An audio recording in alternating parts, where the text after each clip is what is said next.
నా పేరు Rajamena Madhusudan Yadav, Macherla market yard chairman. ఈరోజు జరిగినటువంటి చెన్నెల బ్రదర్స్ మీద సుప్రీంకోర్టు ఇచ్చిన తీర్పు హర్షణీయం. ఎందుకంటే మళ్ళీ గుల్లపాడు జంట హత్య కేసులలో మీరు వెనకొండి నడిపించినటువంటి పాత్ర ఏదైతే ఉందో, మరి మీరు గంటల కొద్ది లక్షలు ఖర్చు పెట్టి సుప్రీంకోర్టులో లాయర్ని పెట్టినా కూడా మరి ఈరోజు సుప్రీంకోర్టు మరి ఏదైతే ధర్మాసనం ఉందో దేవుడితో భావిస్తాం. ఎందుకంటే నీకు ఇవన్నీ వేల కోట్లు ఉన్నా కూడా మరి భగవంతుడు నువ్వు చేసిన పనులకి ఈ రోజు ఇచ్చినటువంటి తీర్పు అది. మాచర్లో నువ్వు చేయనటువంటి అరాచకాలు, అనేక విధ్వంసాలు, అనేక అరాచకాలు, అనేక ఆక్రమణలు, అనేక రకాలుగా దౌర్జన్యాలు గత 5 సంవత్సరాలు టీడీపీ కార్యకర్తల మీద, నాయకుల మీద చేయనటువంటి అక్రమ కేసులు, దౌర్జన్యాలు, మరి బీసీలు అనకుండా, ఎస్సీలు అనకుండా, ఎస్టీలు అనకుండా, ఏ కమ్యూనిటీని కూడా వదలకుండా మీ రాజకీయ లబ్ధి కోసం, మీ స్వార్థం కోసం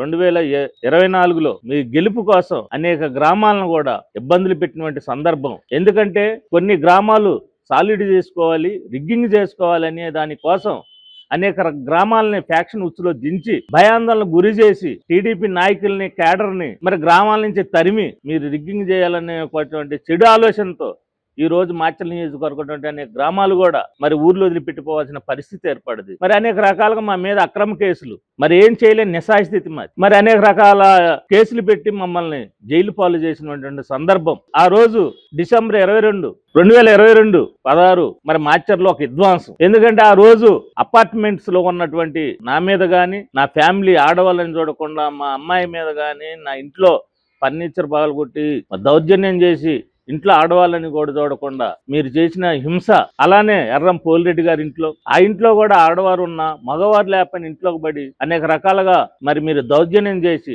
ఫర్నిచర్ బాగొట్టి, బీరువాలు బాగొట్టి అనేక రకాలుగా ఉన్న బంగారం, డబ్బులు మొత్తం దోచుకెళ్లారు. ఆ రోజు పార్టీ ఆఫీస్ మీద కానీ, మరి కార్లు ధ్వంసం చేయటం కానీ, మాచర్లో ఒక చరిత్రలో చూడనటువంటి భయంకరమైన వాతావరణం మీరు కలిగించారు. మరి భగవంతుడు అనేవాడు ఉంటాడు కంపల్సరిగా.